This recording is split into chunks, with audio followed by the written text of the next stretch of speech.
All right, welcome to Community Update 151. I'm going to share the link here. This is the community update before Christmas 2020. Certainly a strange year, and have a wonderful Christmas and happy holidays, and be safe. With that, so we're in Epoch 3 now. This last Monday, we moved into Epoch 3. All the mainnet and testnet nodes are now running last finalized state version. You had seen that previously called 0926 point something. Just to be more consistent with the semantic versioning system, we changed the numbering scheme so we don't have to keep using the fourth digit, which is not encouraged in the semantic versioning system. So the idea is that at least as much as possible, we should stick with the 3 numbers. So this last finalized state version is called 010, and then the block merge version will be called 011.x and whatever else. So that's kind of basically major and minor. The 10 is the major, 0 is the minor in this case. It'll be the same going forward with the rest of them. And when we have everything ready and external validators enabled, and the Mercury implementation is complete, we'll basically probably call it 1 point, RNode version 1 dot something at that point in time. So we increased the mainnet nodes to 30 nodes from 20. So that's a 50% increase in the number of nodes. And in some cases, what we did was we're running a couple of machines with 5 nodes each, both to gain I mean, it seems like with the last finalized state now, we're able to do that. And it saves a little bit on the hardware costs. And that number in terms of how many nodes we would run per machine might change in future as we get block merge in. And so that's a big update in terms of, like, it's a big milestone delivered, the last finalized state. I just want to remind people that the initial release of last finalized state occurred back in late August, early September. And basically between then and now, which is slightly over a quarter, we were focused on testing it on the different environments, finding any enhancements that need to be done, fixing any bugs that need to be fixed. That's the cycle. And I want to emphasize this because I just want to make sure that everybody in the community understands this is normal. I mean, we once we finish the code base, when you have a situation like a blockchain in the mainnet and testnet, you should expect that there will be some time needed for testing and fixing the bugs. So that's the, I'll keep emphasizing this point ongoing so that there is not a miscommunication or misperception about what is going on. So that's one of the points I wanted to make. We're on now fully into the block merge work. And also Rolang 1.1, I'll speak to that in a little bit. To the Rolang 1.1, I'll speak to that in a little bit. So on block merge, before I go to block merge, I just want to make some other comment about the current state of the mainnet. So we increased the nodes by 50%. We went from 20 to 30, and then we're seeing, and this is, keep in mind that this is just based on 1 full day's worth of deploy data. We're seeing a 16% reduction in the number of deploys per day. You can check that for yourself using the revdefine.io. So I think this at least gives us a reasonable sense that there is a favorable relationship in terms of every node that you add is not killing the deploys the same way. But of course, all of this, I really don't want to talk too much about performance because we're not focusing on that at this point in time. After we have block merge in, we'll do more numbers and comparisons and try and see what that looks like and how helpful that is. Until then, other than what I just said, I'm not going to speak to performance much. So now getting back to block merge. So the team is fully working on block merge.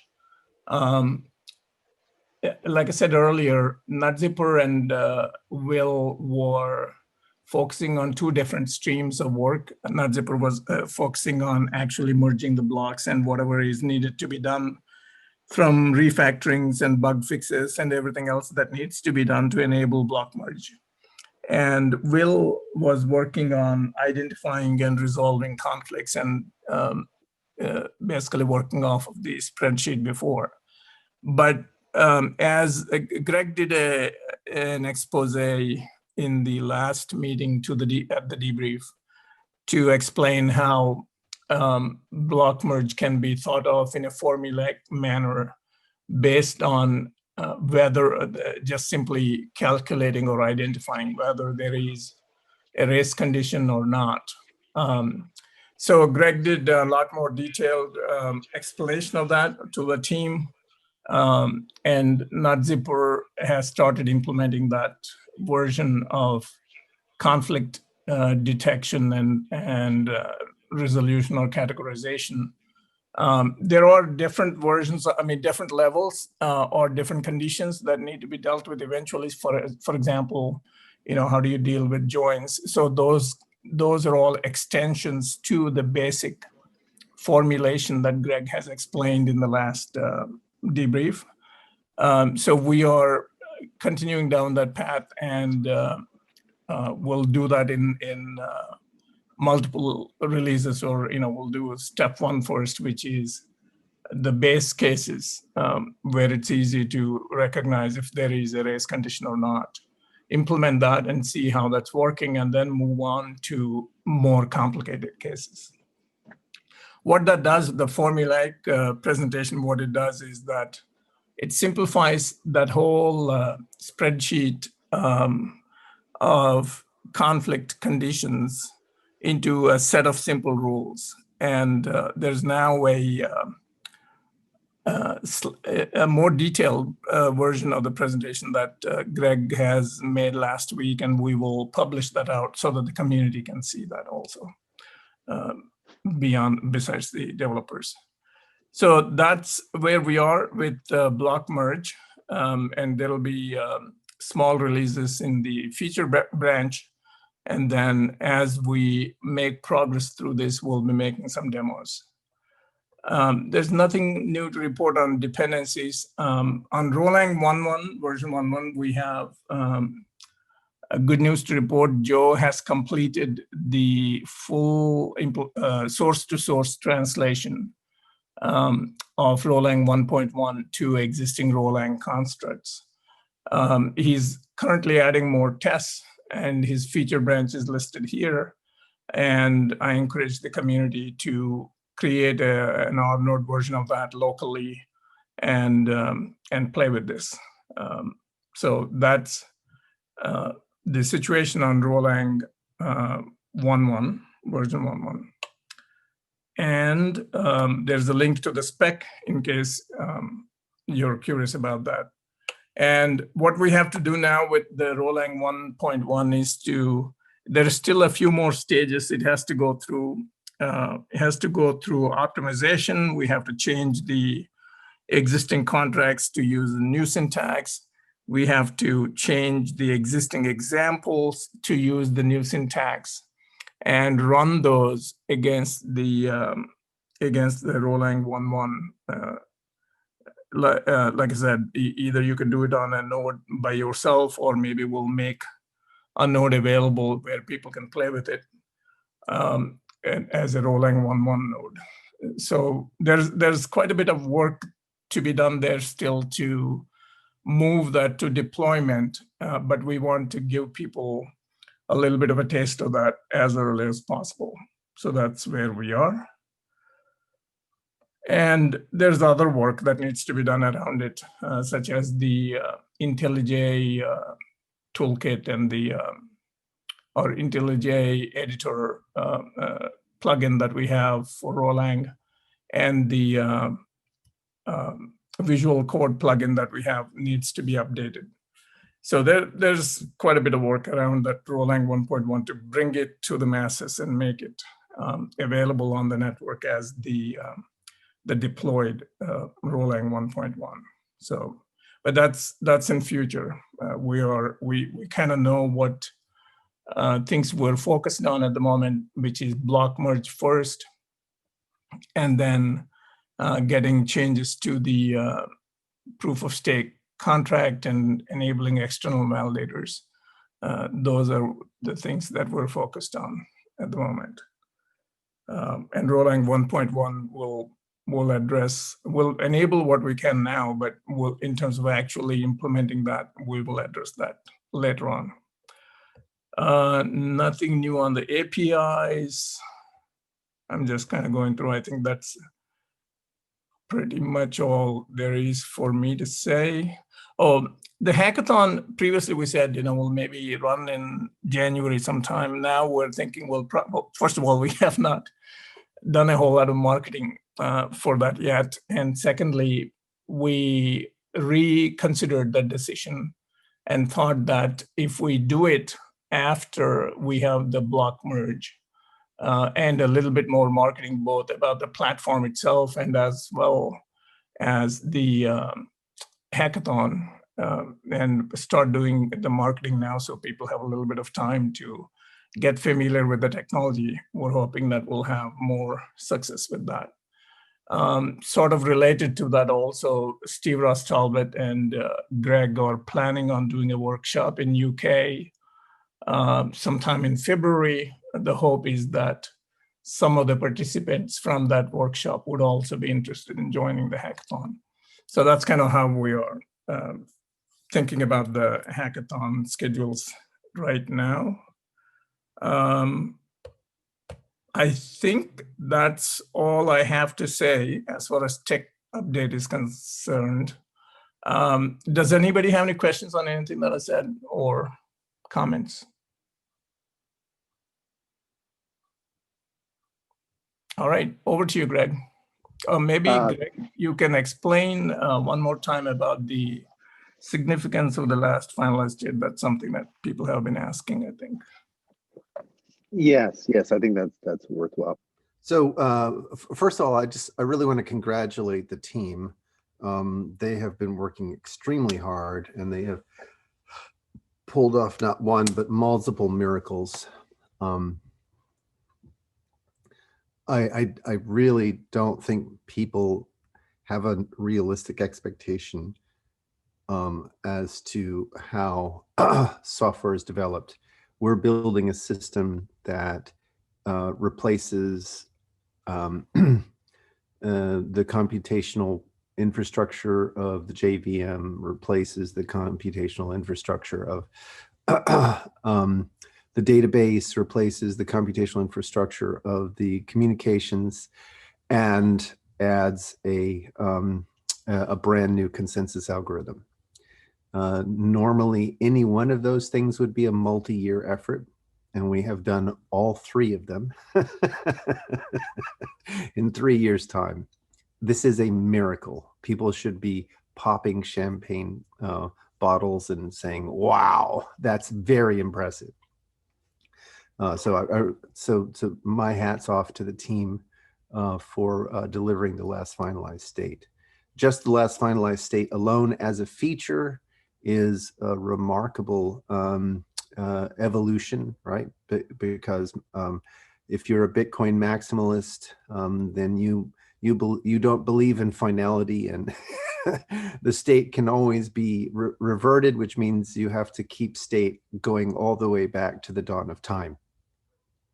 That means as the blockchain grows and grows, imagine if everyone in the world were using Bitcoin, so billions of people were using Bitcoin, then the the number of transactions and would grow, and the history would grow, which would mean that there would only be one party, like, you know, whoever had the most computational power in the world would be able to maintain a node in the next 15 years. So not exactly decentralized. In fact, Bitcoin has continued to become more and more centralized as the state grows. So there's less than 1% of the people who are using it now are able to run full nodes, because only that population has the ability to handle the computational power. So it doesn't live up to its decentralized calling as time goes on, because it has to keep state that goes all the way back to the dawn of time. RChain follows the life model, meaning you don't have to keep your state all the way back to the dawn of time. So the food you ate last week is no longer with you next week. Or as Daryl likes to say, RChain can poop, meaning that we can prove that there are these points at which all threads through the DAG have to pass through this state, or all validator approved threads through the DAG have to pass through this state. And because of that, what happened before that state can be forgotten. Since it can be forgotten, that means all of that state can be garbage collected away. Since it can be garbage collected away, that means if you want to sync to the network, you only have to sync up to the last finalized state. So what that means is that over time, you don't have a Nora is saying, we urgently need a less scatological metaphor. Okay, we can find one. But the essence of the thing is, because we only have to go back to the last finalized state, you can any node can sync to the network faster. It does not improve transaction times, not in the large grand scheme of things. I mean, maybe there's some improvements which are accidental, but by and large, that's not the intent of the work. The intent of the work is to be able to allow to prepare for external nodes, so external nodes can synchronize to the network in a reasonable period of time. So the numbers that Tomislav published get us in the 2 to 3 hour range with reasonable assumptions about node provision. In other words, what kind of compute, what kind of storage, and what kind of connection you have to the network. So based upon reasonable assumptions there, a 2 to 3 hour range to sync, whereas you know, imagine in another year or two, you know, what it might mean to try to sync to the Bitcoin network. Think about that. So anyway, that's what Last Finalized State is all about. I also want to say a few words. I'm very, very encouraged by what NutZipper and the team have been doing with respect to block merge. They've already been looking at optimization with respect to the merging of 2 blocks and have it preliminary results. Again, these are preliminary results, but they look quite speedy. The conflict detection algorithm that Rao was speaking to, they are also that should be very, very speedy. So with those 2 pieces in hand, we should have a very fast block merge, which is what we need if we're going to scale out horizontally. I was incredibly impressed by the insight and application of MapReduce to merging of the branches. So maybe we'll do a Casper stand-up on this at some point. But this is a very clever idea to apply the MapReduce framework to merging the branches. And I think that's actually worthy of a paper. I think that could be a functional Perl or some other venue where we should publish this this insight of nut zippers and Joes about the application of the MapReduce paradigm to merging the state. If you want to know more, let me know and we'll set up a Casper stand-up to talk about MapReduce in general and how it's being applied to merging state. Finally, I'm incredibly excited that we now have source-to-source translation of Erlang 1.1. We want to set it up so that community members can play with it.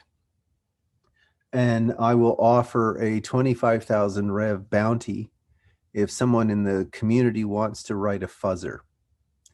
So a fuzzer is something that will produce random well-formed Erlang programs and takes as weight. So this would be random well-formed Erlang 1.1 programs and takes weights which allow you to say which syntactic constructs occur more frequently. So for example, if you weight the let construct higher, then the programs that it generates are more likely to contain let constructs somewhere in their body. So again, 25,000 rev bounty for community member who comes up with a fuzzer for the Erlang 1.1 implementation. The advantage of having a fuzzer is that we can pound on the code, submitting lots and lots and lots of tests, and making sure that it does the right thing for all of those programs. And where it breaks, where it fails, we can investigate what goes wrong. Any questions about any of that?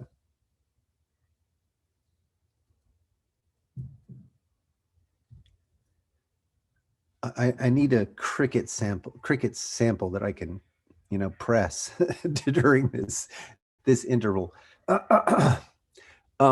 There is one other point I want to make, sort of on the technical front. How many people have been paying attention to the recent Apple development with their M1 chip? Anyone been paying attention to that? Yeah, I'm not aware. I've been paying attention quite a bit, actually. I'm on the market for a new Apple computer. Awesome, awesome.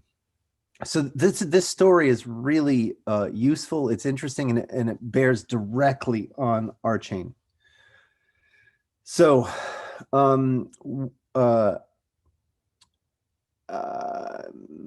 somewhere near the dawn of time, Apple had made a bet on the RISC architecture, but they just couldn't pull it together to be both, a consumer retail provider and a hardware vendor.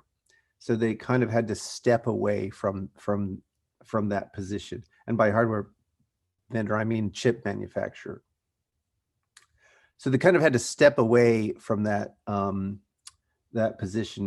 But before I get down this path, I need to ask: are people aware of the basic bifurcation that's happened in chip manufacturing? So that there's kind of the x86 or the big heavyweight instruction sets, and then there's the RISC or reduced instruction sets. So are people generally aware of that bifurcation in the market? Perhaps do a brief explanation if you can. Oh, okay. So essentially, Intel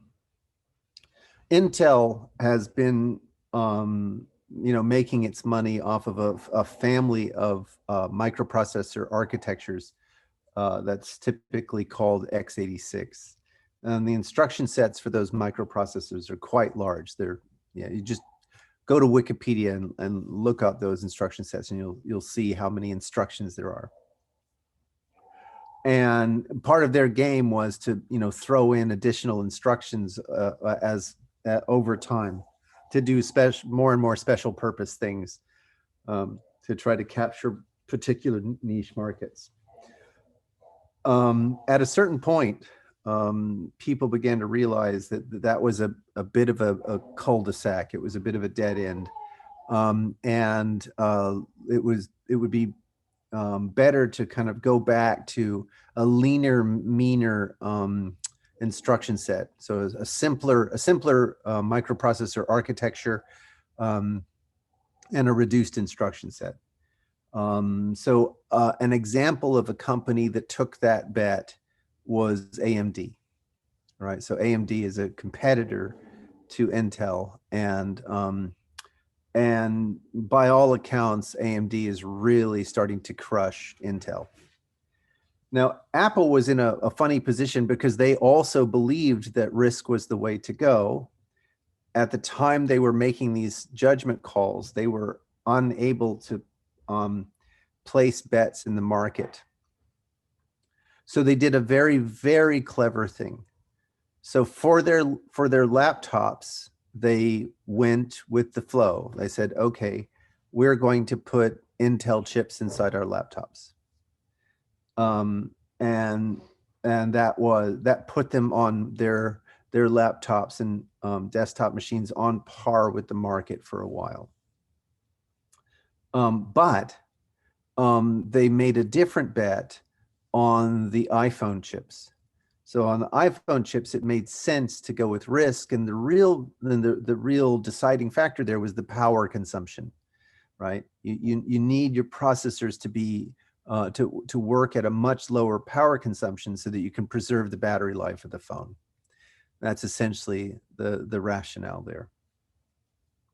But over time, they kept advancing the processor design for the phone down this path to the point where the processor design resulted in the M1 processor that they're now touting. But the main point is that it had surpassed Intel, and I still have to look at the numbers relative to AMD, but it's a far superior microprocessor architecture, and it has a far more performant microprocessor architecture with a much lower power consumption. So the big demos that people are seeing right now are, an M1 Mac Mini running Windows in simulation mode, meaning it's simulating the x86 instruction set and still outperforming or on par with an Intel-based box. But the power consumption is considerably smaller. So this is a bet that has taken Apple 20 years to pay off. But they're there now. And if you think about climate change and you think about, all of these economies of scale, if you can get data racks full of M1 processors, then as a data center, you're sitting pretty because you have a much lower power consumption, which means you have a lower heating and cooling problem. So there's all kinds of knock-on effects from Apple having essentially won this bet. Now the reason, so that's interesting news in and of itself, in my opinion. But the reason I bring it up in the context of RChain is that if you sit down and you look at the instruction set for the JVM and you compare that to the instructions for our execution environment for the row-based design, you'll notice a very similar pattern. In fact, it's even true of the EVM. If you look at the instruction set for the EVM and you compare it to the ops for the row-based design, you still see the same pattern. We're a far reduced instruction set with the instructions mapping onto the computational requirements of today's market, which means lots and lots of communication, right? That's the internet, and lots of threads, concurrency, which is also the internet. Execution model designs that don't line up with that are having to build extra machinery to support those things that are going on. Whereas that's built into our model. The communication and the concurrency are built into our model. And in fact, they're built in such a way that our transactional semantics lines up exactly with communication. So that alignment is what makes the kind of SAT analogy have, in my opinion, pretty accurate scope. So I would argue that Intel is to M1 as the EVM is to Rho. Right. So if you want to bet on these kinds of trends, then a lot of people made heavy bets. So like all of AMD, all of Apple, and many other industry players, they could see the writing on the wall. Risk was the way to go. Same is going to be true here. The writing is already on the wall. If we get once we have the block merge going, people should be able to see the kind of trend that will only continue as we follow our roadmap. So that's any questions about that? Thoughts, comments?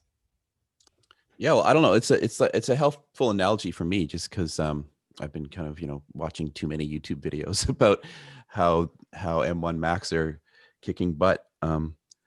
So it kind of really makes sense. I do have one question Sure.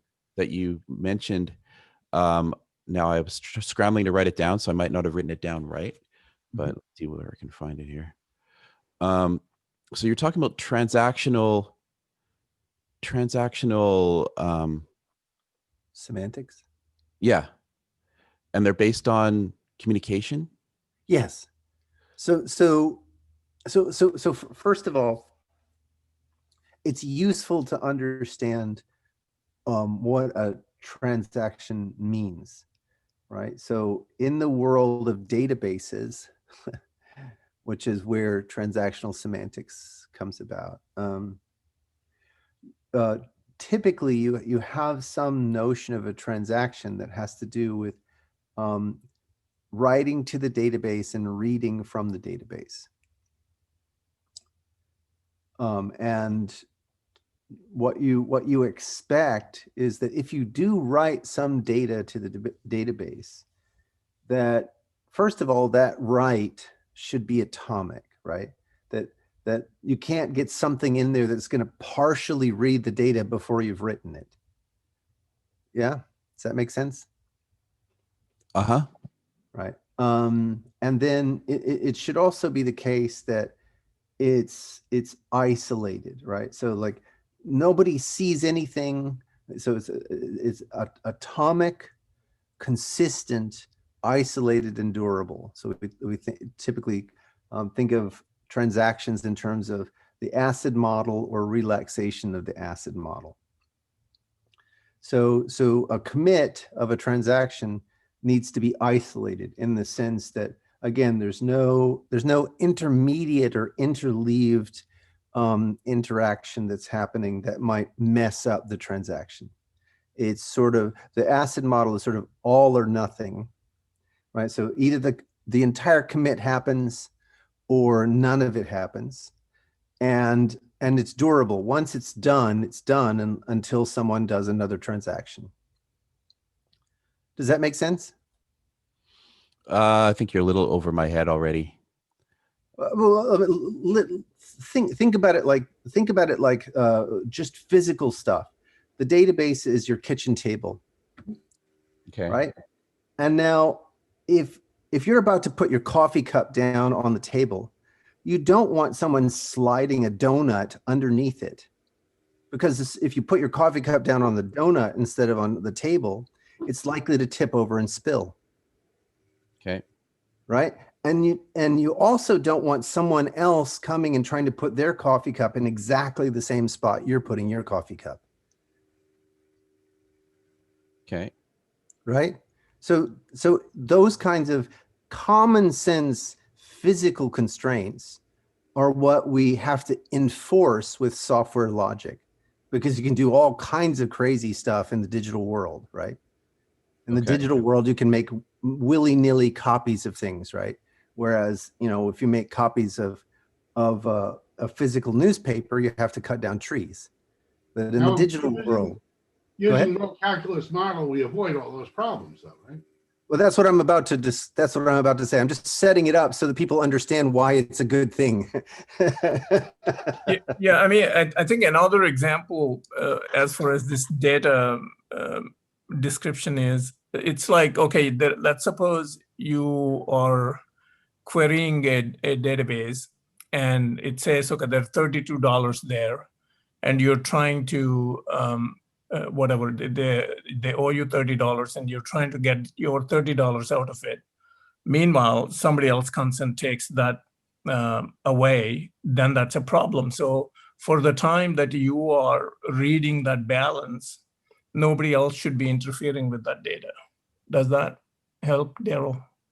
Otherwise, you'll have bad data, or whatever you're reading doesn't guarantee you what you thought it guarantees you, that kind of thing. Well, it sounds, when you guys describe it, it just sounds like common sense. Like why doesn't everybody build it that way? Well, it's not that why doesn't everybody, it's just that with software, you have to build it. You don't, all of the sort of normal constraints that you get from the civilized use of your kitchen table is something that you actually have to enforce with logic. Okay. Right. So with software, you can do all kinds of crazy stuff, right? And so you have to put some conventions. And okay, likewise, you're kind of creating some laws in order to yes. Get everything to kind of behave as if it would behave in the real world or in the physical world. The physical world. Think of it, Daryl, like owning an asset, right? So owning a house. So you're going to go and buy a house, and you get all the way to what you think's the end, and you think you've bought the house. And in the digital world, somebody else has also bought the house. Conflict, right? You can't both have the house. It's right? it's or like a complex example that's normal to everyday life is, I'm going to go on a trip, and I need to book a hotel, I need to book a taxi the other end, and I need a plane ticket. And I don't really want to be left with the hotel and the taxi and no plane ticket, because what use would that be? So you kind of want to say, I just want all three things to happen together, or if they can't happen together, I cancel everything. Yeah, that's another common use pattern that's used to explain. And that's the notion of a commit. Yeah. The commit guarantees that you get everything or nothing. Or nothing. So you're kind of creating a world that functions within all these kind of laws or rules, like James P. Carse in Finite and Infinite Games. Yeah. There's so many great one-liners in that book. One of them that always stuck with me was "a world worlds." Yes. Is that kind of abstract, or is that kind of what you're? Yeah. That's kind of the direction.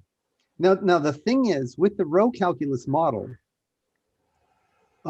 we're essentially following on an intuition that I was hoping I had already foreshadowed.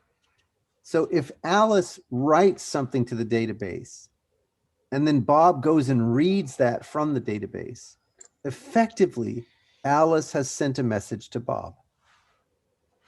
Right? Okay. It's a no-brainer. It's obvious. However, a lot of people miss what's going on. So with the row calculus model, when Alice does an output on a channel, so at the channel X, she outputs the number 5. When Bob does an input on channel X and gets the 5 and then runs off and does some computation with it, right? That is exactly the same as Alice writing to the database and Bob reading from the database. And that's how we implement it. And so the communication and the transaction are one and the same. Okay. Okay. Right. So the computational model and the math that goes along with it and the implementation all agree that the communication and the transaction and the storage are all built on the same idea, one idea. And so that kind of makes it much more lean. Yes. It makes it more encompassing. So you know, there's that phrase, if a tree falls in a forest and nobody observes it, has it fallen? Right? Mm-hmm. You may well have heard that. It's quite a famous phrase. Has the tree fallen? There's a philosophical debate. Has the tree fallen? Nobody saw it fall. Nobody will ever see it. Might be nobody ever sees it. Has it fallen? Well, it turns out if nobody ever sees the tree fall, ever, it hasn't fallen.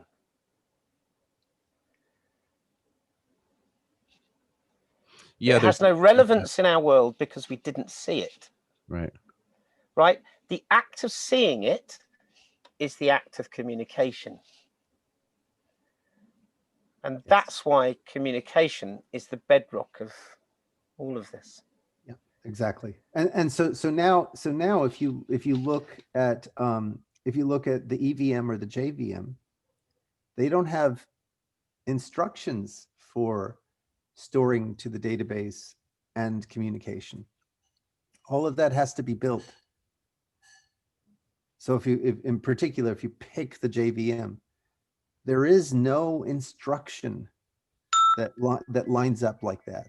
All of that has to be built on top of the instructions that are there. So like the internet is communication and storage. That's what it's all about. So now you've just picked, when you pick the JVM, you've just picked something that doesn't line up with what we do every day on the internet. When you pick row, you pick something that is built only on the operations that we expect the internet to do. Does that make sense? Yeah. And those are the only instructions in the row calculus. That's all you need. I'm thinking of back in the 80s when we had the Smalltalk virtual machine, which is a pretty small machine that, basically supported one function, send a message to an object. Mm-hmm. Of course, it was different in that, if it would get a message not understood, it wouldn't wait for it. But you could do lazy execution, which we did do halfway. But I guess with the row calculus, we could even go much simpler than that, even. Yeah, that's the idea. It's like how to be like so naive and so simple. Like the row calculus is all about, and the pi calculus before it. That line of development of these computational models is all about how to be as simple-minded as possible. To me, the simplest thing is the laws of form. And so I like the idea of you doing a relationship there, although I didn't get it fully. I mean, the laws of form is either there's a distinction or there's not. That's it. And it's logically complete. Yeah.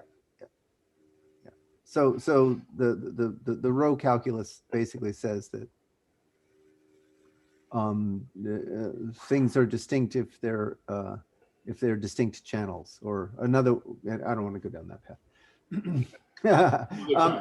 Another time. But anyway.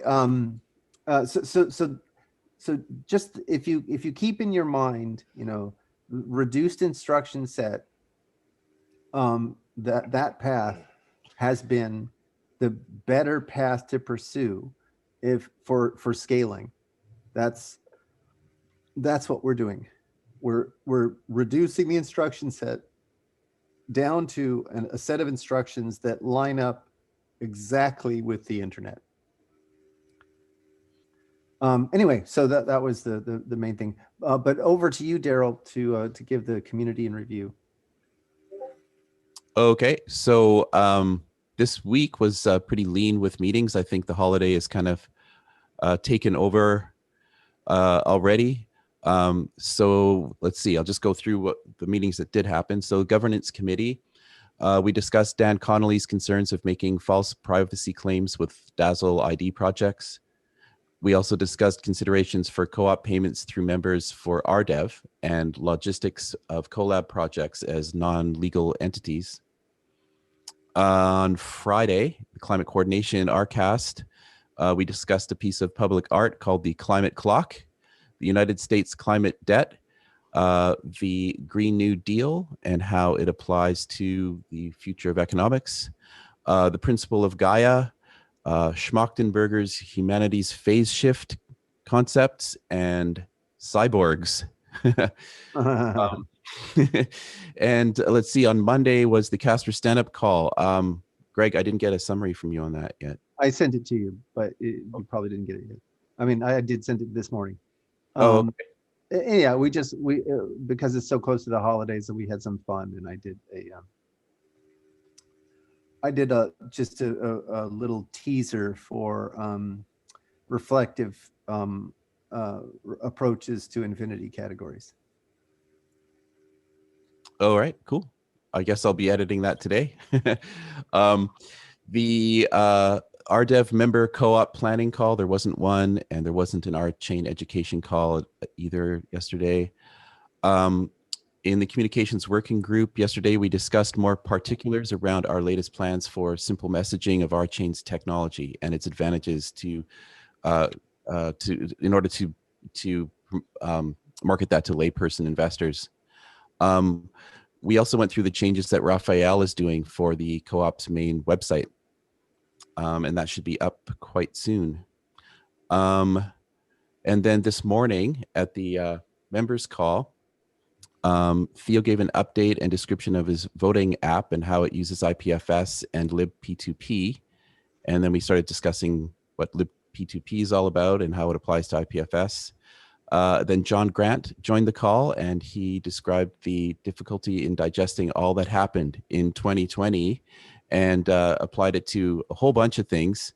And it led to talking of GitHub and its implications, seeing that they just started a discussion mechanism or aspect to it a couple of weeks ago.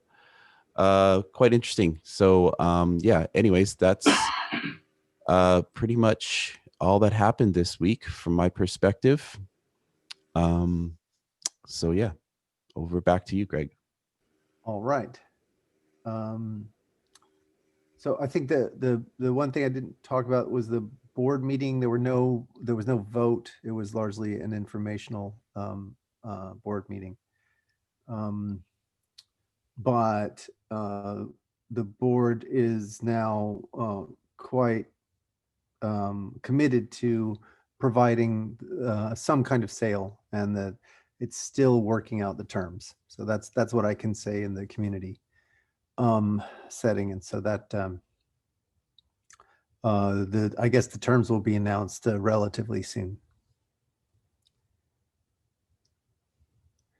I think that's it. I don't think there's anything else to chat about, unless anyone else thinks that there's. Did I miss anything?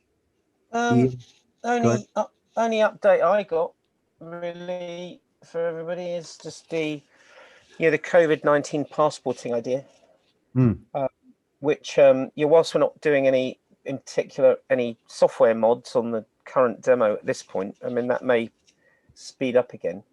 There is a lot of activity over this side of the pond about getting meetings with the right people.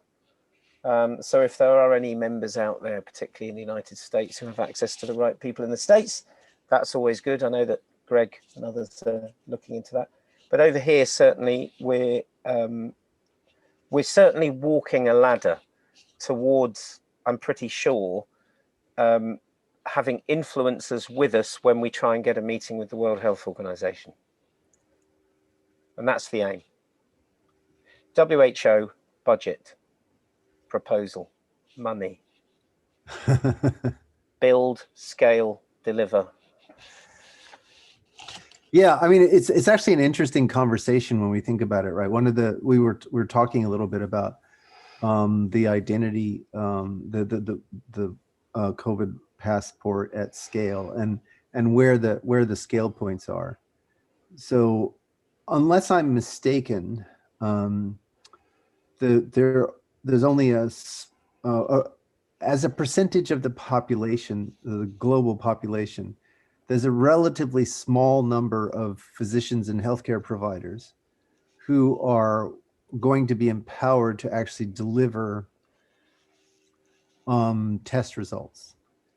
Again, that's as a percentage of the population, whereas there's a much higher population of folks who are going to want to present their COVID credentials to authorities, right? So if you think about an entire plane of passengers unloading in the Anchorage International Airport in Alaska, right? Alaska requires that you've been tested in the last 3 days before you disembark the plane. So all of those passengers, whether they are physicians and healthcare providers or not, are going to have to present some kind of credentials, or they're going to have to get tested in the airport. So to me, that suggests that even with the existing infrastructure that we've got, we can scale.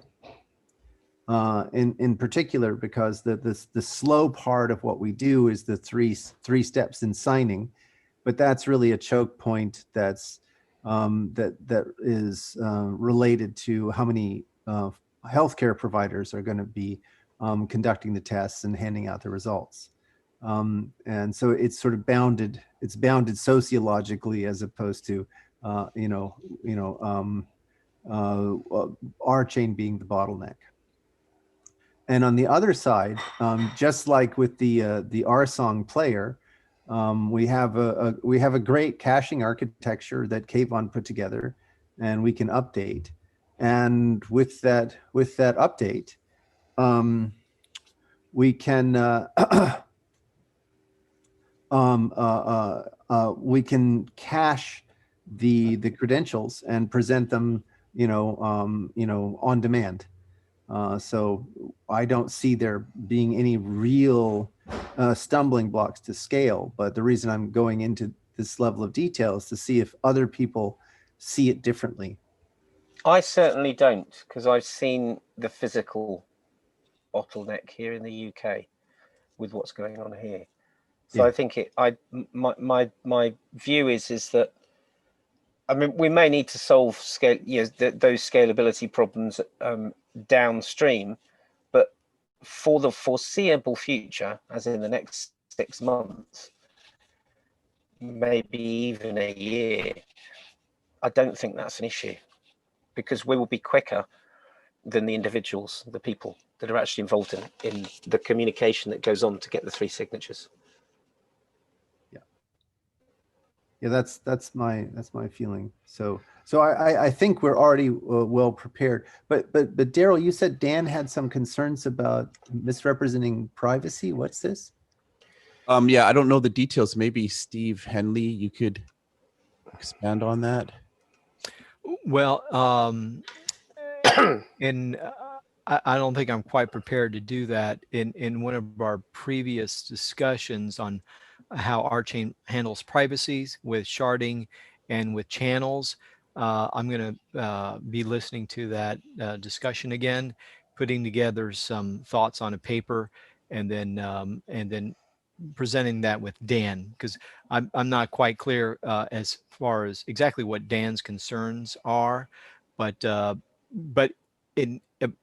getting in that conversation, I want to be more prepared. So maybe that'll be a future conversation we can have here in the community debrief on how RChain handles privacy. Was it in relation to the COVID-19 passport, or was it in relation to Dazzle?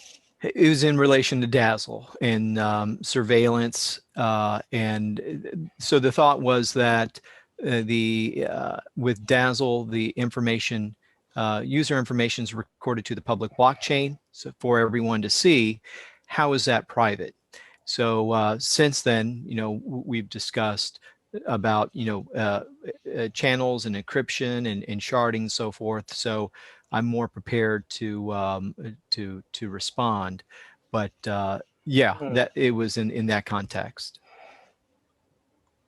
Oh, okay. Yeah, I know I had a conversation with Dan about a week ago in which I talked to him specifically about privacy concerns, and I said, well, look,